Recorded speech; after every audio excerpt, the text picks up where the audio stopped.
better to read it. I read it, and when I saw it, against my better judgment, it said graphic video, and people died.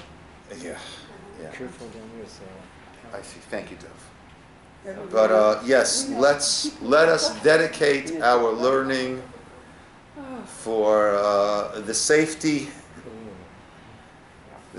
of people all around the world, certainly the safety of our brothers and sisters in Israel, who, as you're walking along, my sister-in-law sent me Magen David Adom, which is the ambulance service there in Israel, sent out what to do if you encounter a stabbing victim. What are the first steps that you should take in order to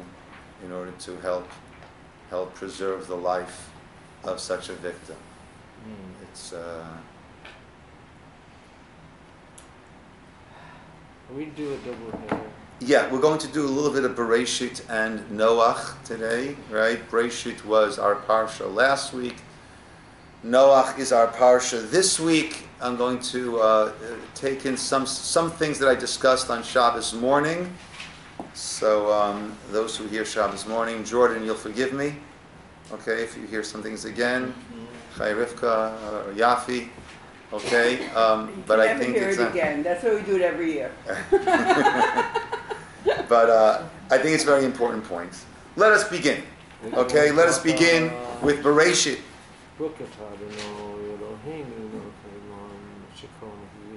Amen. Let us begin with Breishit.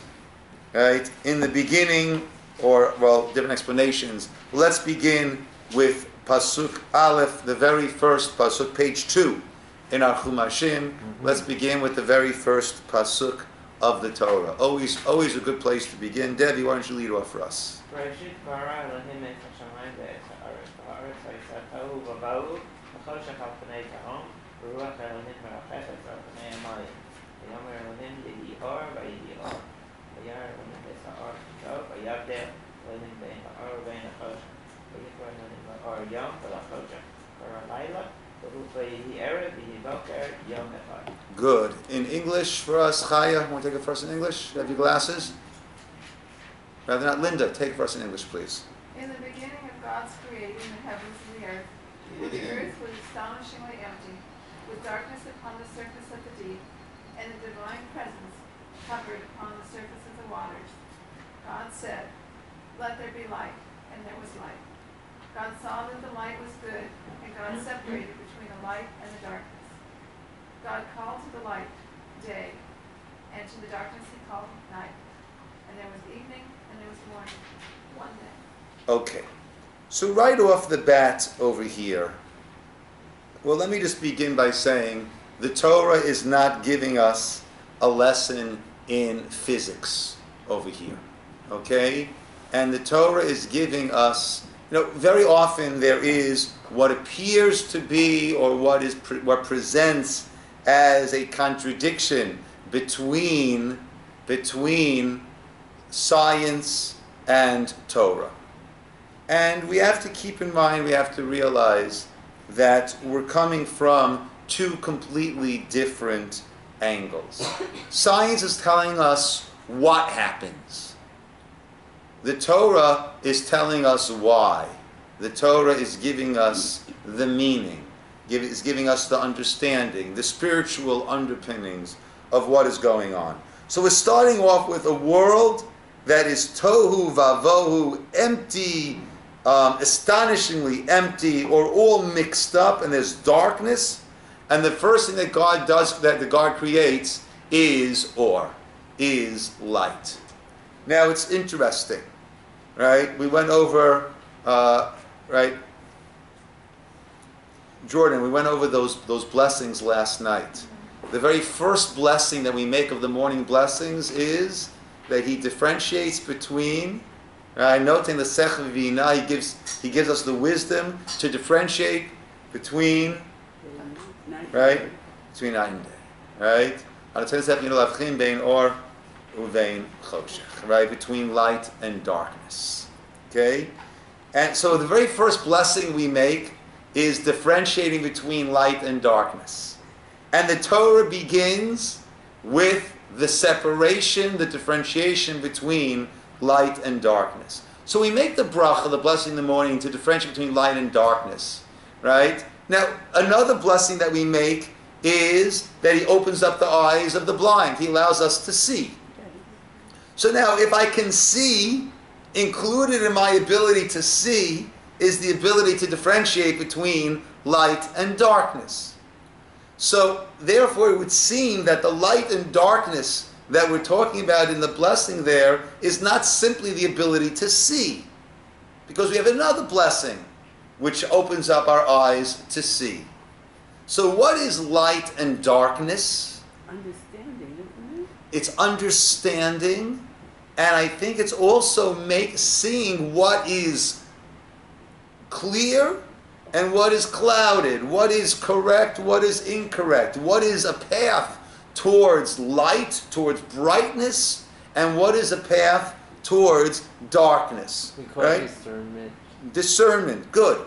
Okay, and as we started our discussion today with the crazy events going on in Israel, so you have societies that are focused on death, on martyrdom, and by killing and by maiming, that being taught that is how one reaches paradise.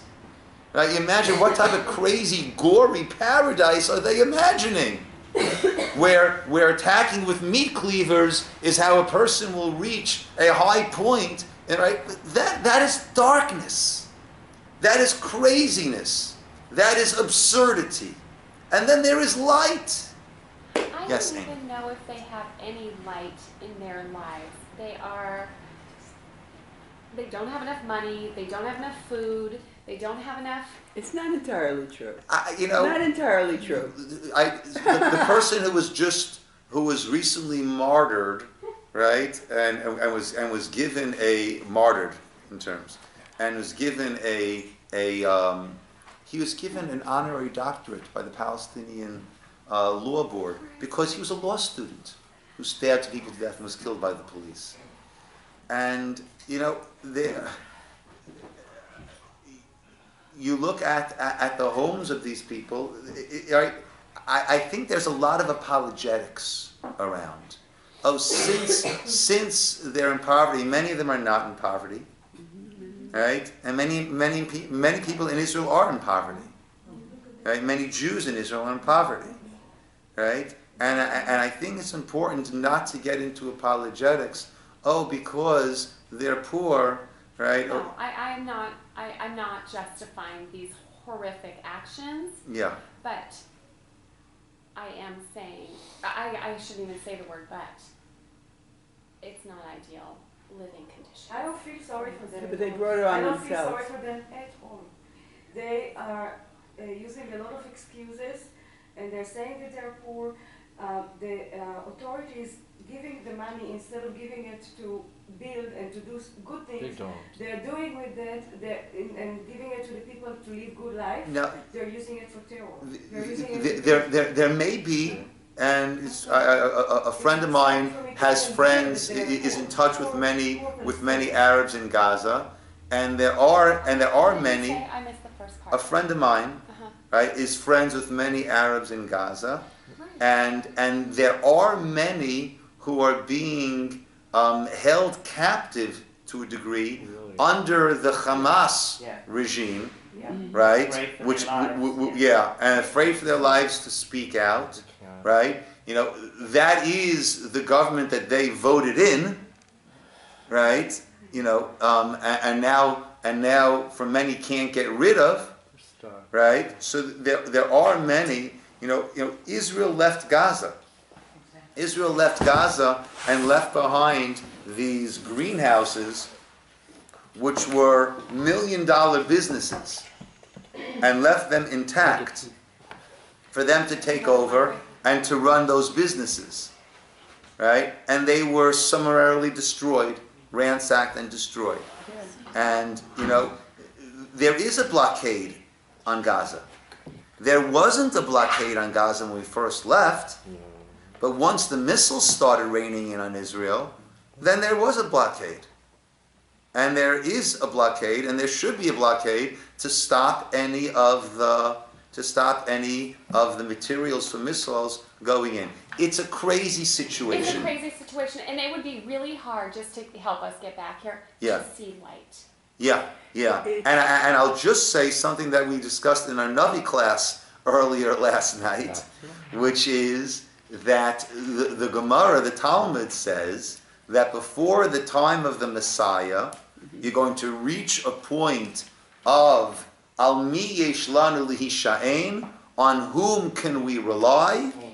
Al avinu shebashamayim, only on our Father in heaven. Because we're going to reach a point where there is no military answer and there is no political answer.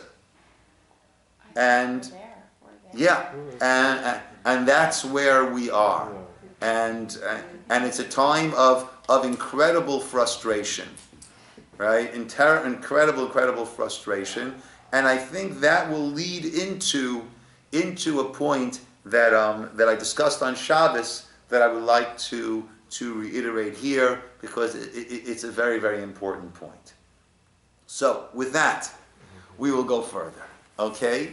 So we have this, just one quick point that I like to make is Breishit means the beginning, right? And it's fascinating when you look at the different commentaries, right? So Ramban, for example, Nachmanides says that Breishit is the beginning. So that's the beginning of time. And Ramban basically says time begins with the creation of matter. That once there was something that was created, that's when time begins, which is, of course, is a scientific concept that science has come around to fairly recently. Now, I mentioned before, when I was in high school, so we were taught, when the origin of the universe, what we were taught was the constant state theory. The world always existed. And anyone who would talk about this Breishit, this beginning, this creation, was a creationist. Oh, that's so quaint. That's so Middle Ages. Until science came along and realized, something? We have this ever-expanding universe, and there was a point in time when it all began. Right? We have the creation. They don't call it creation, they'll call it a Big Bang. Right? But all of a sudden they agree that there is a point of Breishit. So the world has come around to agreeing with the first word of the Torah. The next two, not yet. Right? Bara Elokim are the next words. God created. Right? So they're not yet into that there was a God that created. Right? But for some reason, at some point, there was this Big Bang, this explosion. Now, what was the Big Bang? An explosion of incredible heat, energy, right, which created everything, right? Now, if you were to choose one word that could explain both to people at the time the Torah was given and to people October 13th, 2015, if you were to choose a word that could best describe the beginning of the universe, this Big Bang, what is a word that you probably would, certainly could, and probably would choose? Or light. You can't say energy, they didn't have energy. You'd say there was this incredible flash, this yihi or. Okay. The Torah then goes through, right? And we're just going to breeze through this, right? On the second. By the way, bara is creating out of nothing. Sorry? Bara Correct. is creating out of totally nothingness. Correct. I mean, Right? Yeah. Right? Just on the idea of or and choshech for another moment, right? How do we understand darkness? The absence of light. But The it's absence of light. Right. Right? Now, Dov mentioned bara is to create something from nothing. Yatzar, or yotzer, is to form. Molding. Right? Mold. Right? Meaning we take an existing entity and we form it, we shape it. Yeah. So, what would I say? Which term should I use for light?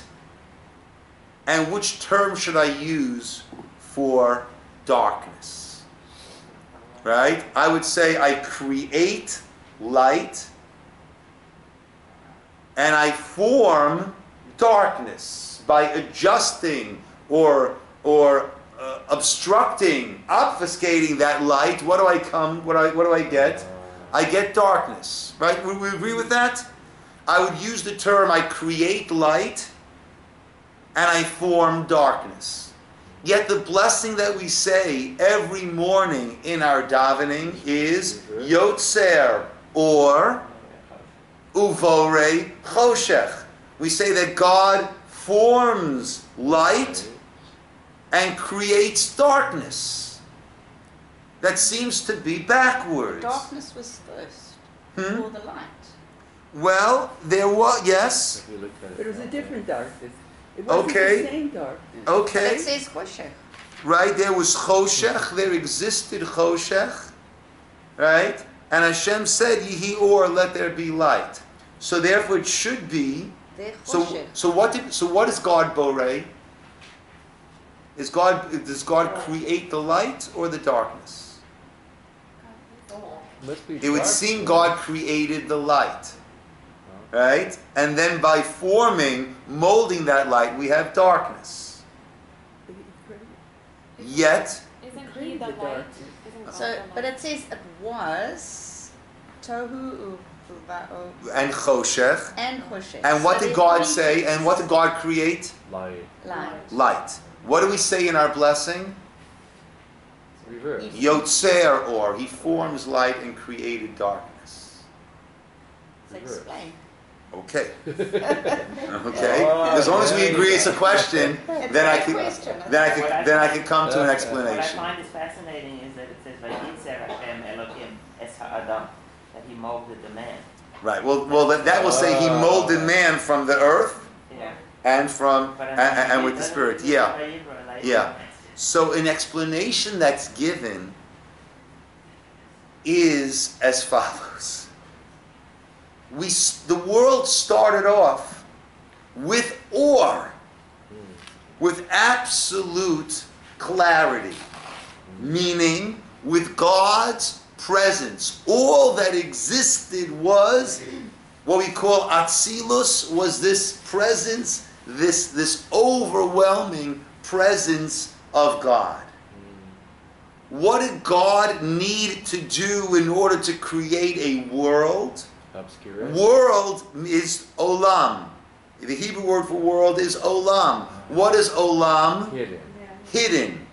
God needed to create a world where He is hidden in order that we have our free will. Otherwise, we are angels. We are robots who see God. And as I always say, if we would see, if our eyes could open up to see, if our physical eyes could see all the spirituality around us, we would be in shock. We would become like angels, right? Kadosh, Kadosh, Kadosh, Kadosh, Kadosh, Kadosh, Kadosh. That's what we would say all day. Holy, holy, whoa, whoa, whoa, whoa, whoa. Right? Hashem needed to, through the creation, filter down His light, His presence, to create a world where we have choices, where we have free will. So in effect, what did God do? What was the creation? What was the new idea? Darkness. Darkness. He needed to be Yotzer, or he needed to filter that light. Modify it, filter it, to the point where we walk around, as I always like to say, we look outside and we say, oh, a beautiful tree is growing and a beautiful blue sky. Wow, why is it blue sky? Oh, because the atmosphere gives it this blue, right? It's amazing. Mother Nature is just astounding. That's one approach we could have. Or we could say, wow, ma rabu ma'asecha Hashem. How amazing are your works, Hashem. The world is filled with the most incredible wonder. From the universe down to every part of our bodies, to every cell which contains the DNA, the blueprint of our entire body. I mean, it is just astounding. I was talking to someone, and they were sharing with me that someone is having problems with their tear ducts, right? With their tear ducts, that it doesn't drain properly. Who thinks about the fact that our tears drain properly?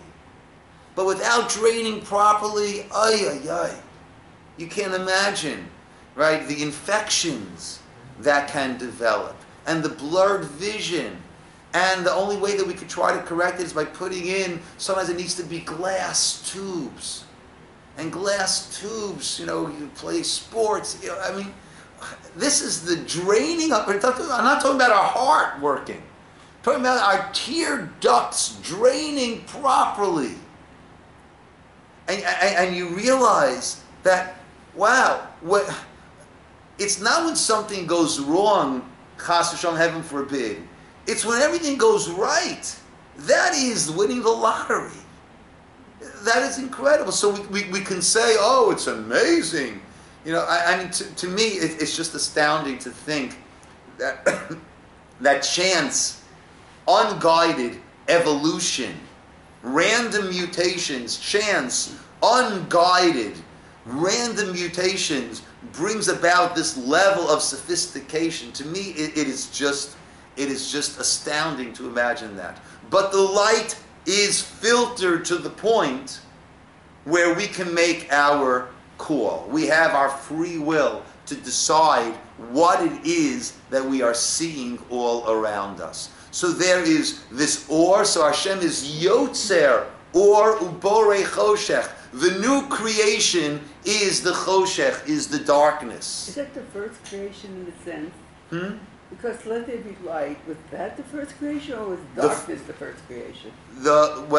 We say that there are 10 ma'amarot, there are 10 utterances through which the world was created. The Gemara says that actually Breishit is the first. Really? Okay. And Vayomer Hashem Yehi Or, and God said, let there be light. That is, of the Vayomers, and God said, right, let there be, the first one is light. Right? Yes. So our understanding is that I mean, there's so many angles to God over here, but our understanding is that this world was the place wherein God hides himself, and the light became filtered down and created this new entity of Choshech. And these are the steps that we are going through here with these 10 mamarot, with these 10 utterances that the world has created, is we are reaching a point where mankind will enter the scene and have our free will to decide which way we want to go. Do we want to go towards Choshech? Do we want to go towards darkness? Or do we want to go towards light? And that is the first bracha, the first blessing of the morning brachot.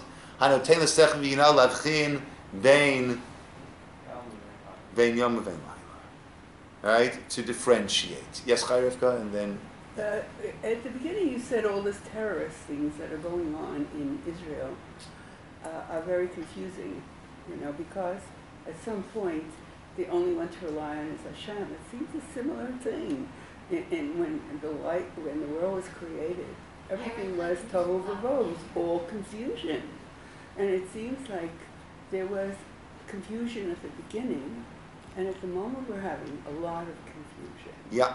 Yeah. And maybe that's why they say that it's the beginning of the Mashiach, because We hope. Mashiach has to come when at a point where there's only an understanding or only relying on Hashem. Yeah. We can't rely As the on Gemara guns. says, We Ami can't, Yisrael Yishayim. we Yeah. can't rely on anything Yeah. else. Yeah. Yeah. Shannon? So since that first initial light was part of Hashem's essence, wasn't the light and the darkness, wasn't the next light a different character? I'm not sure what you mean. Did, I mean, actually, this light, realize the sun is not yet up. right. So this light, right, actually Rashi says he put aside this light. This is this primordial Okay, light, so it is. right, which actually is put away, right, Rashi, the sages say is put away for the tzaddikim, for the righteous in the world to come, Yeah, so, right? And just to mention briefly, all of the near-death, not all, but with the near-death experiences that people come back and share with us, right?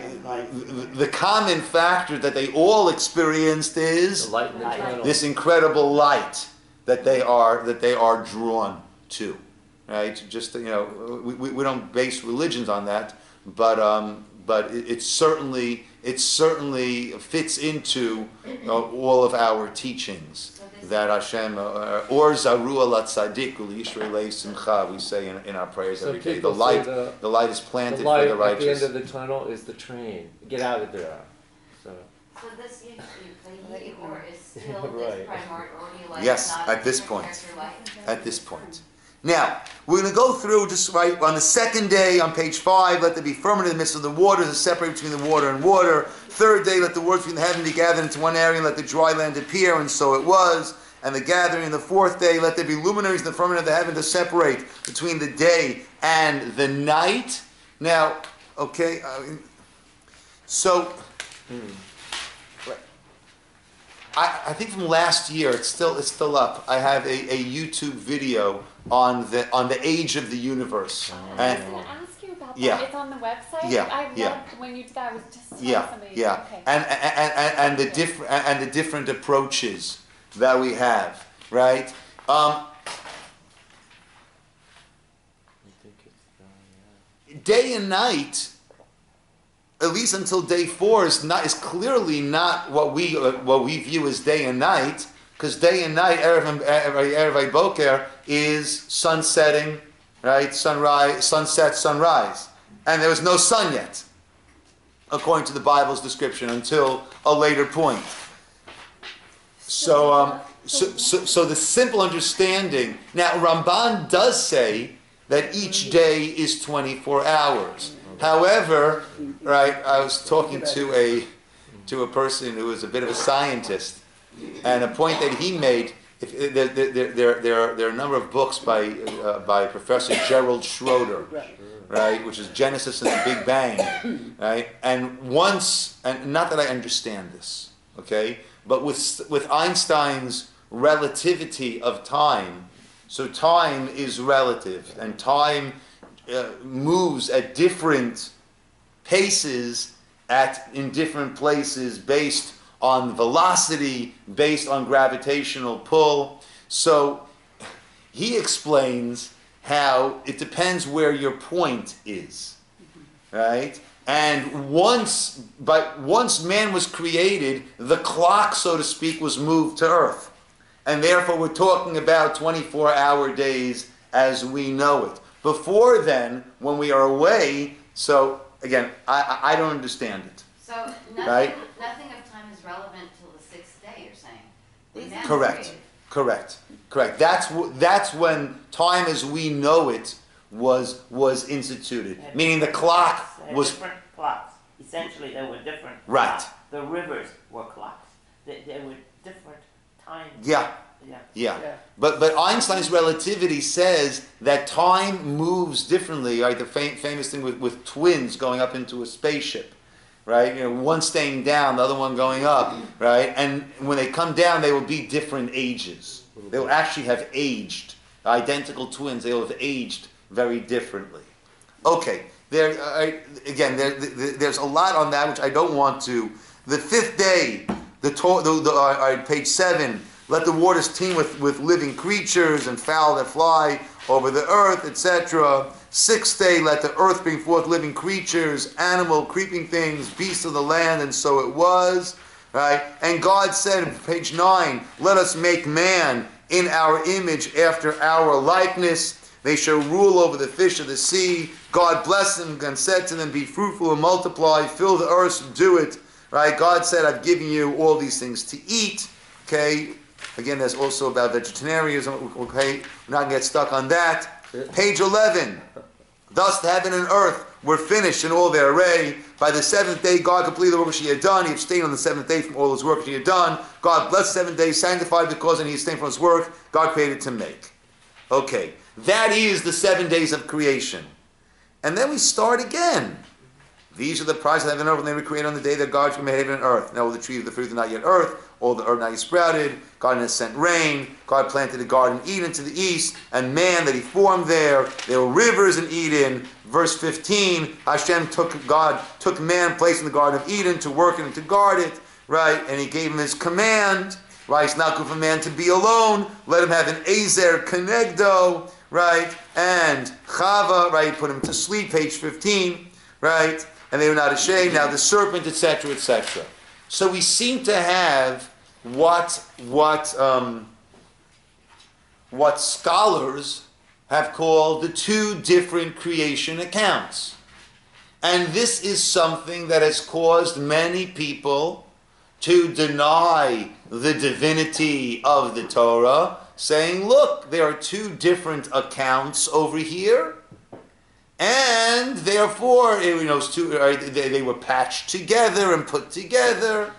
And we're going to find, as I read through it quickly, but on page 8, page 9, there's another verse there which has caused those who want to deny the oneness of God, right, to go overboard. And actually, the Gemara, the Talmud tells that Talmi HaMelech, the king Talmi, he wanted to find fault in the Torah, so he gathered together 70 sages and put them to separate rooms, didn't tell them why he had gathered them, and told each of them to translate the Torah into Greek, which is the Septuagint. And each of them made changes because he knew that they knew that he would distort it and use it against us. And one of the changes is the pasuk says, "Naaseh Adam," let us make man b'tzalmeinu kidmutenu, in our image and our likeness. Right? Now it says right afterwards that Elokim created the Adam, right? But they say, oh, let us make man, right? So Christianity goes off and says, oh, you see that there's more than one. It is this Trinity. There's more than one there. And Rashi brings, right? Why does it say, let us make man? And there are many explanations that are given, right? An explanation that's given is, let us make man. Yes, we are a project. We are a project. Every single human being is a project. And who makes man? God does. And who else does? We do. You do. You make yourself. Right? Take responsibility and make yourself. Let us make man. Rashi brings that God sought counsel from the angels. Now, 1 second. Does God need to seek any counsel from angels? No. So why in the world would God seek counsel from angels? And why would God share that with us? And why would God write it, Naaseh Adam? And Rashi adds on that we know God knew what was going to happen with this verse, how it would be distorted and used and misused and abused. But nevertheless, God is here. What does Torah mean? Teachings. That's what Torah is. And anything in the Torah that we have about God is there to teach us about life, to teach us a path in life, right? Do we know God from the Torah? No. All we know is that which God chooses to share with us about himself in the Torah. Does that come close to depicting God? No. But what we have is what he chooses to share with us. That is what we need to know. So God chose to share with us that he asked those who knew far less than him counsel before going forward. Interesting. Even though knowing that that's going to be misleading for many who will say, oh, let us make man. It's not singular. Now, is there a more important lesson in life than not to think you know it all? And even though you know better than someone else, hear what they have to think about it. Hear what they have to say about it. How many times I remember sitting at a conference on there's a conference, conference on marriage counseling, right? And the person said, we like to follow our gut, right? And there is a lot of validity to following our gut. There is a certain validity, right? But their whole thing was you have to go with data, right, to find out what really works, and stop following your gut. Now, when you're following your gut, you think you're right, right? Most of us will say, yeah, I follow my intuition, I'm right a good 80-90% of the time, right? In fact, he says, you're usually not right. Right? Data shows you usually make the wrong decision. Right? So, how can we combat that? Not trying to go at it alone all the time. So this lesson is so imperative that taking the risk of Naseh Adam, the Torah wrote Naseh Adam to teach us you know more than them. Yeah, God knew more than the angels, that's a given. Yet he sought their counsel. So even though, yes, of course, you know more. Yes, you know best. Yes, you're the smartest. Yes, you have the best perspective. Absolutely, that best describes you. Nevertheless, ask someone else. Okay. Another example of that which will send people off the deep end is these two creation accounts. These two creation accounts. Why are there these two creation accounts? So I discussed on Shabbos that Rabbi Soloveitchik writes that there are two different aspects, components of man. There is majestic man, or we'll call him technological man. And that is the man who is part of this creation. Oh, there's the heavenly bodies, and then there's the earth, and then there is the animals, and then there is man. That is man, who takes that technology and goes further and further and further and further. Right? And he, actually, Rabbi Sachs writes about this. He quotes from David Brooks, who is a columnist and author for the New York Times. And he has a book, I have written down, The Character of Man, who speaks about there are two different aspects that we have. He calls them the resume virtues and the eulogy virtues. Right? And he actually bases that, this author bases it on Rav Soloveitchik's writing. That there is this majestic man who's part of the creation, this physical man is part of creation, and all of our technology and all of our wizardry that we have, that we carry in our pockets, that used to take a room the size, 10 times the size of this room, to have all the computer skills that I carry in my pocket, much to my wife's chagrin. Don't carry it in your pocket, I'm sorry. Okay? So that I carry around in our pockets, right? So that is, right? That is this majestic man. That's the first chapter. But then you have what he calls covenantal man. You have mankind which has our eulogy virtues, right? Which is, how honest are we? What type of relationships have we built? What type of relationships do we have with God? What type of relationships do we have with one another? Those are what Brooks describes as the eulogy virtues. And there are these two aspects of man. And when we confuse the two, that is when our life gets seriously out of balance and gets seriously confused. When we don't realize there needs to be these two, I need to support my family, I need to have all these things going for me. At the same time, I can't forget who and what I really am as a human being, as a Ben Adam. And that is this whole second aspect, the second creation account it's referred to, which is mankind as a human being interacting with others. And those are what he calls the eulogy virtues. But mankind has its issues, and mankind gets confused. And fascinating, right away, let's look at a minute on the bottom of page 14 and 15, when they go to eat from the Eitz Hadat. And again, there's just so much to talk about over here. But what's wrong with, if it's a tree of knowledge? What's wrong with that? Aren't we supposed to have knowledge? Were they supposed to be these infantile beings who had no concept, the tree of knowledge of good and evil? Are we supposed to have no concept of good and evil? Was that the ideal?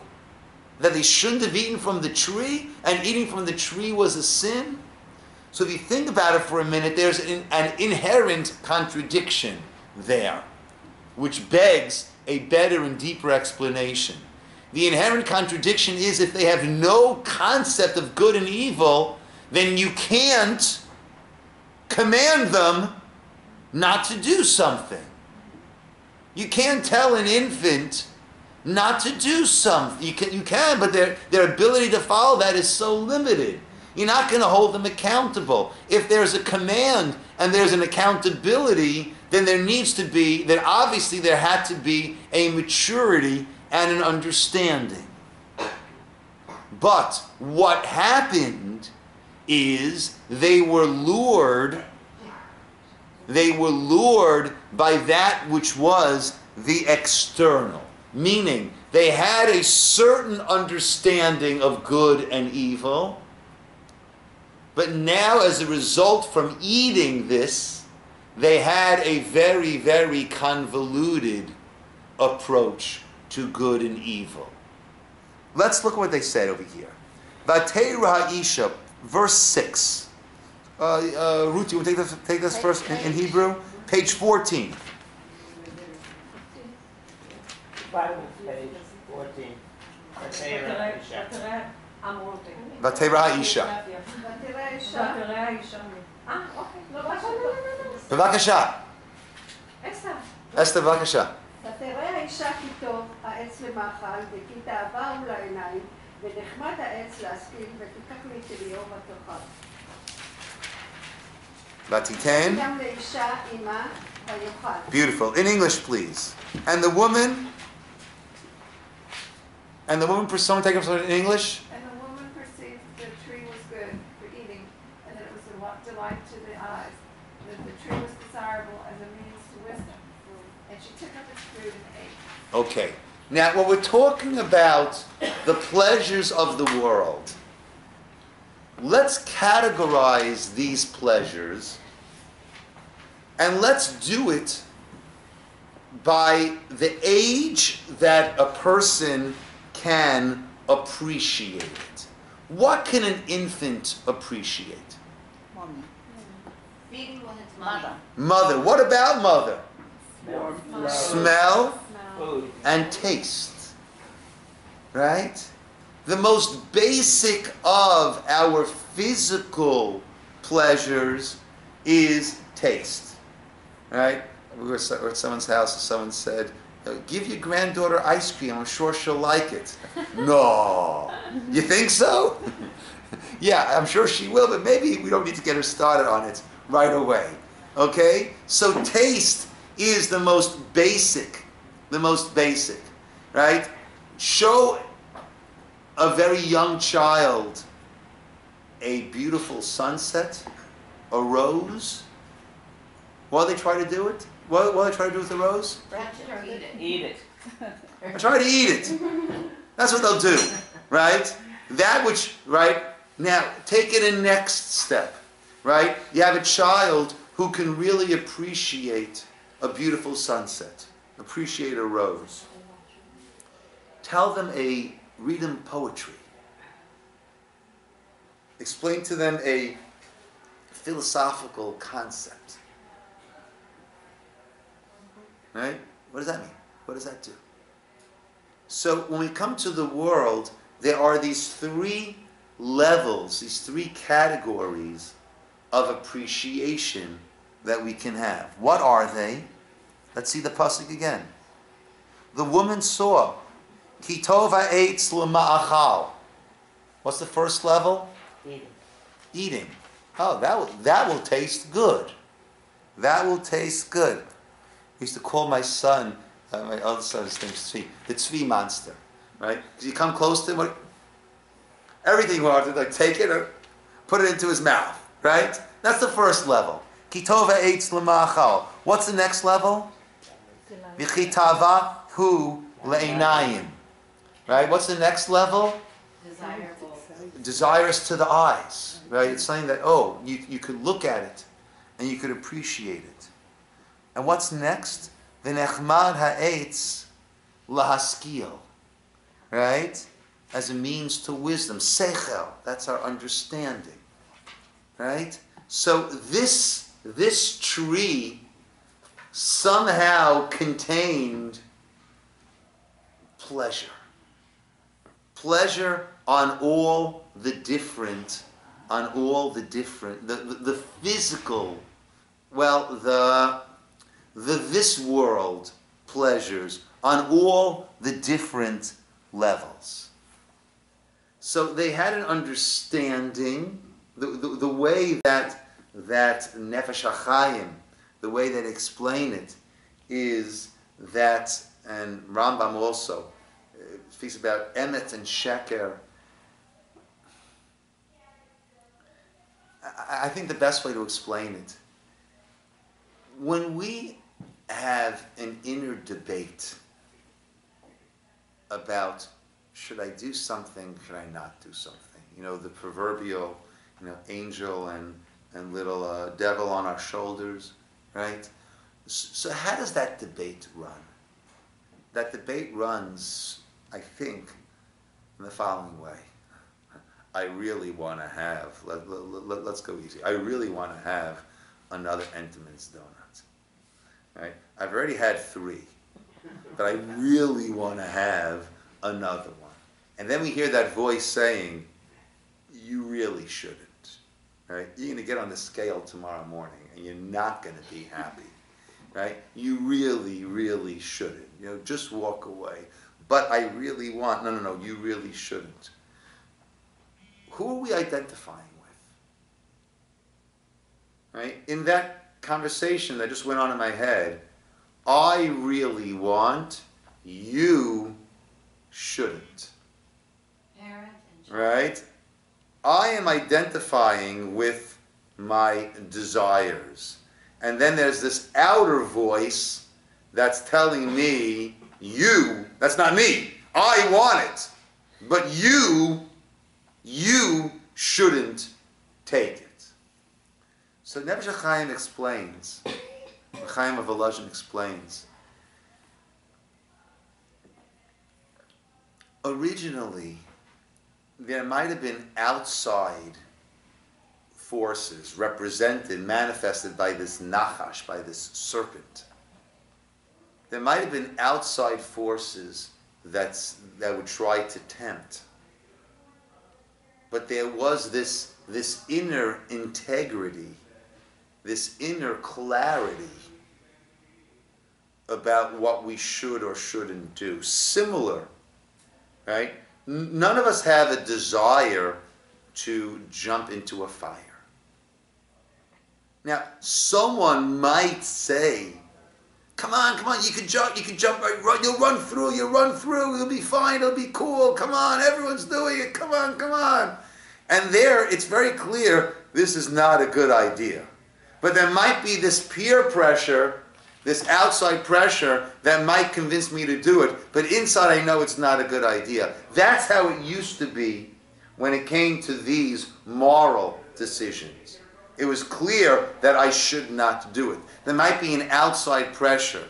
However, once there was the eating of this Eitz Hadas, then it became integrated into us. It now became an inner voice. I like to compare it in a biological sense to a virus. What does a virus do? A virus bores into a cell and makes that cell think that it's a virus. And what does that cell then start to produce? Other viruses. Right? It's a coup. It commandeers the cell and takes over that cell. And the eating of the Eitz Hadas, what it did was, it brought about that confusion in us. Who am I? What am I about? Which is used to explain an interesting thing. What's the very next? What results from their eating? Then the eyes, page 17, both of them were open. They realized that they were naked. They sewed together a fig leaf and made themselves aprons. They heard the sound of God manifest himself in the garden toward evening, and the man and his wife hid from God. Hashem called, "Where are you?" He said, "I heard the sound of your garden. I was afraid because I am naked, so I hid."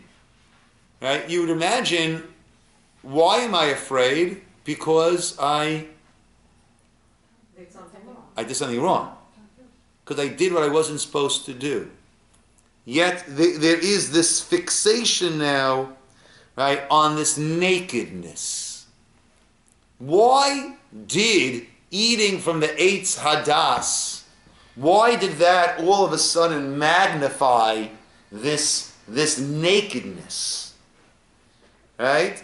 So, based on the Nefesh HaChaim, I heard, I forget who I heard it from. One of the Aish lecturers brought this out in Mati. The name's slipping my mind right now. Brought this out in a very beautiful. Mati Berger. Thank you, Mati Berger brought this out in a very beautiful way. Right. Let's keep in mind what we said before, that there is this confusion now inside of us, right?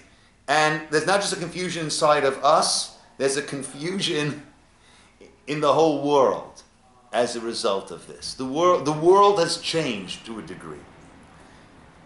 He gave a great example, which I've shared before over here. Right? Many of us have gone horseback riding. I've gone horseback riding. The horse was basically wearing a saddle. I was not embarrassed that here I am riding on a horse that's, pretty naked. Right? It might seem kind of raunchy riding on a naked horse. I have no problems at all. Why? Because it's a horse.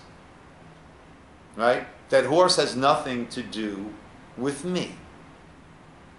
Therefore, the fact that I'm on a naked horse does not affect me, doesn't bother me, doesn't disturb me in any way whatsoever. Right? Remember the emperor's new, right? All of a sudden the emperor realizes that he's actually naked, and it's pretty humiliating. Before they ate from the Eitz Hadat, it was very, very clear. Right? How was man created? Right? Man was formed, we mentioned before. Earth, and then there was a spark of God, a neshama, a soul, that was a breath of God that was breathed into mankind.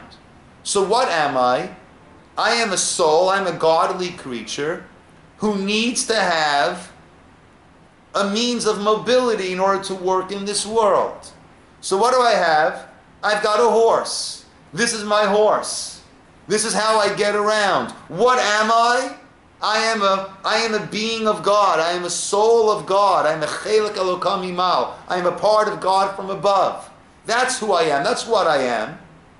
And I got a physical body to get around. Once there is this confusion of who I am and what I am, once the confusion becomes internal, now I don't know what I am. I've just eaten from this. I am the sensual being. I am into Tova Eitz L'Machal, Tava Hi Le'inayim, Nechmada Eitz L'Haskil. I have now become this sensuous being. And my body is a very important part of that. All of a sudden, it's not the horse that's naked. I am the horse. That horse is me. And how do they react? They're ashamed. They're ashamed of this nakedness. This is something now, an infant, right? They come to the door. You knock on someone's house. You knock on the door, and the 2-year-old comes to the door naked.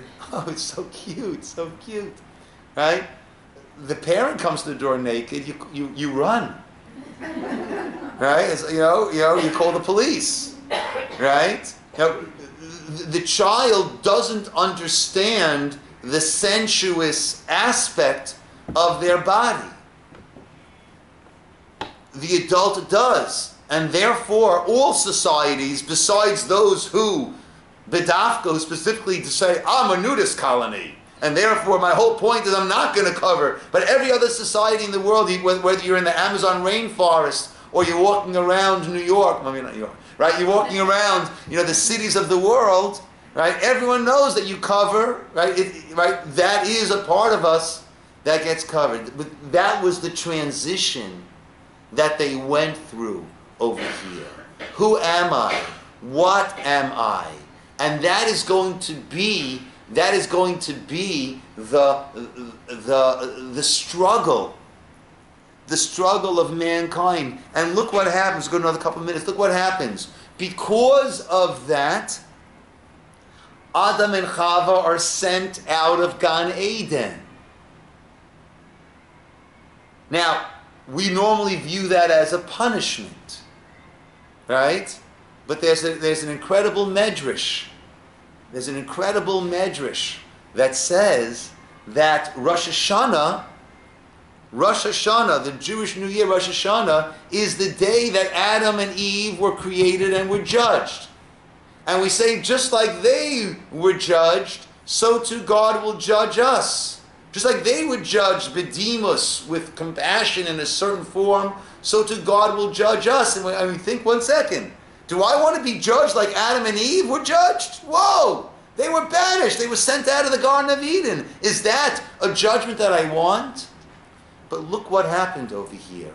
They became over-sensualized for the Garden of Eden. So now what now became or becomes the optimal environment for them to be in? A toned down, desensualized environment is what they now need. So now, what happened? Where were they sent? Out of the Garden of Eden. Now, with the sweat of your brow, you will make the bread, and the land will give. The world has become muted. The world has become toned down. That's now the best proper environment for them. So what happened with Adam and Chava? Because of the decisions that they made, their optimal environment was changed. Whereas their Garden of Eden was originally in the garden, now their Garden of Eden, defined as their optimal environment, is outside. Outside. And then it goes a step further, right? Then we have Cain and Abel. And what happens to Cain, right? Adam, wherever he would go, he'd be able to plant. Right? Thorns would grow, but things would also grow. What happens to Cain, a further distancing from where we were meant to be. And the land will not at all give its produce to him. And then this week's Parsha is Noach. What happens over there? The world is filled, right, with corruption, with robbery, right, with immorality, and with robbery. And then what's the next step? The world itself becomes flooded. It's not just Adam out of the Garden of Eden, and it's going to be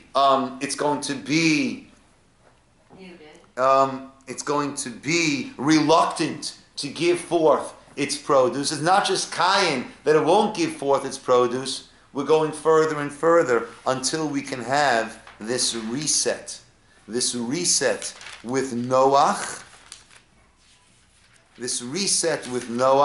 which leads then into Lech Lecha, which then leads into Avraham, into Abram.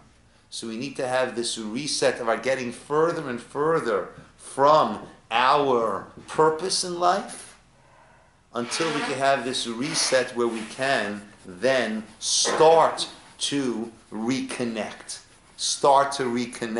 Just two quick points I want to make.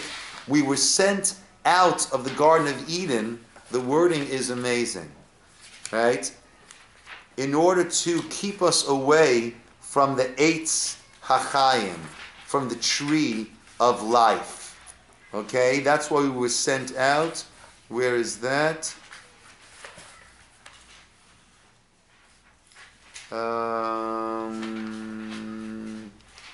On page 18, page 19. Right? Verse 22, Hashem God said, "Oh man, it's come like knowing good and bad. Now lest he put forth his hand and take also the tree of life and eat and live forever." Right? So we have to keep him away from the Eitz HaChaim. Right? Somebody should say. The Eitz HaChaim will give the eternity. What else is called Eitz Chaim? The Torah. Right? Every Shabbos we put back the Torah, we all sing together. Eitz Chaim hi, lama chazikim bo. It is the tree of life, lama chazikim bo. Right? So the way to get back, now, what was put over there to protect, to make sure we wouldn't go back? They were keruvim. Right? And the flame of the sword. Right? They're the keruvim. Where else do we have keruvim? Oh, in the temple, in the Mishkan. Where in the temple? In the Mishkan? On top of the Aron. Right by, what does the Ark contain? The Luchot, the Torah. Right? So those keruvim are leading us right back to the Eitz HaChaim, to that tree of life, to that eternity. That would be premature for the eternity. If we would have eternity then, right, then that would be locking us into an imperfect stage. Because of the Chet, that is why we need to die and then be able to ultimately get back to that perfected state. Yes? I'm a little troubled over Hashem must have known what Chava and Adam were going to do. Yes. Why put those trees there? So, I'm sorry. so that goes back to what we mentioned briefly before, but this world is meant to be a place of free will, right? He could have done that, and then there would have been a world of malachim, a world of just angels, a world of non-free-willed beings. But that is our understanding, that what is unique about mankind, with all of our misgivings and all of our faults, that is a part of our strength, that we have that free will, and therefore a decision is a meaningful decision. Even though in order to have free will, there has to be the possibility of making bad choices, which some of us do on a very consistent basis. Speaking of myself. Yes. David Foreman also gives a good answer to that exact question in his video, the newest video on Breishit. And he says that it's like a mother, when a mother gives a gift to a kid, because God wants to have a relationship with us. So it's not just He created the world for us to do the right thing, but it's so that we can have a relationship with God. And how does one have a relationship? And then he shows like a picture of a mother giving a child, I don't know, whatever, a 5-year-old, and the kid takes the present, plays with the train set, and says to the mother, "Go away, you're disturbing me. I want to play with my game." And the mother cries because the mother's hurt that the child hasn't acknowledged, "Thanks for giving me my gift, but go away. I've got my stuff and then go away. You've got nothing. I don't want you to. I've got nothing to do with you. So that damages the relationship. Nice. So Yep. so when God asks us to do stuff, He gave us one thing. He gave us so much, and He gave us one thing not to do, so that we could have a relationship with Him and say, okay, I know you gave us everything. Thank you. Yeah. So that's what I Which got goes into from the bracha we were discussing explanation. last night, the blessing that we make. I forget which Hasidic Rebbe it was that his child was crying, and he said, "Why are you crying? Right? You were playing with your friends. Why are you crying?" He said, "We were playing hide and seek, and no one came to look for me." Right? And the Rebbe started to cry, and he said, "Oh, that's how Hashem feels. That's how Hashem feels. That He also created this hiddenness, this olam, right? And we don't come to seek Him, right? Then there is that tragic element that's involved." And I want to ask you a question. It seems like it's a recurring thing, which is what he was saying as well, but he hasn't gotten to an answer on it yet. We're taken out of the Garden of Eden, and every time it's a galut, but it's another level of galut. Yeah. And until we start to make our way back with but Avram. how? So how do we make our way back? How does one make their way back, and how does the whole world make their way back? So that's I think it's the derech Eitz Chaim. The Torah. Yeah. Basically, the Torah. Yeah. And for the rest of the world, the world the Torah has affected the entire world. The rest of the world with the 7 Noahide mitzvot, but the Torah has affected the entire world. Right? I always like to say, now on Sundays we watch a football game. Right? What were the football games going back a couple of thousand years? Gladiators, people killing one another. That was the sport. Now we understand, right? Lo tirtzach, thou shalt not murder. Right? The Torah has spread to the world in terms of certain teachings and morals and a derech Eitz Chaim and a path for life. But after a person passes away, we say he or she goes to Gan Eden. Okay. So the Gan Eden where they go to, is it the Gan Eden that existed when Chava and Adam? No, what we call Gan Eden is actually what is more accurately described as the Olam HaNeshamot. It's the world of the souls. Okay? And that is a temporary spot until the ultimate Tchiyat HaMeitim, the time when this world will be rebuilt in a Gan Eden way, and the bodies and souls will reunite. That's the second blessing of our Amidah, Tchiyat HaMeitim, right. The reuniting of the bodies and souls. The soul has all the pleasure, but the body, hey, this is what got out of bed this morning at 10 to 6, right? So, what is this? Chopped liver, right? But it goes into so many other things. Because of this mixture of tov and ra, of good and bad that took place in the body and the world, right? That is why the body needs to die, to decompose, in order to then it and the world can be rebuilt ultimately in that new stage. That's the bracha of Asher Yatzar. Do you realize that? Asher Yatzar is a blessing we make after using the bathroom, right? Because what is the body done in its most basic sense? It has separated between the good and the bad, right? It is separating between the good and the bad. The whole world, the whole earth became cursed, right? When we're eating the manna from heaven, so the people complained, the lechem hakolokel, it's strange food. What was strange about it? It would go in, but it wouldn't come out. Why would it go in and not come out? Because it wasn't from the cursed earth.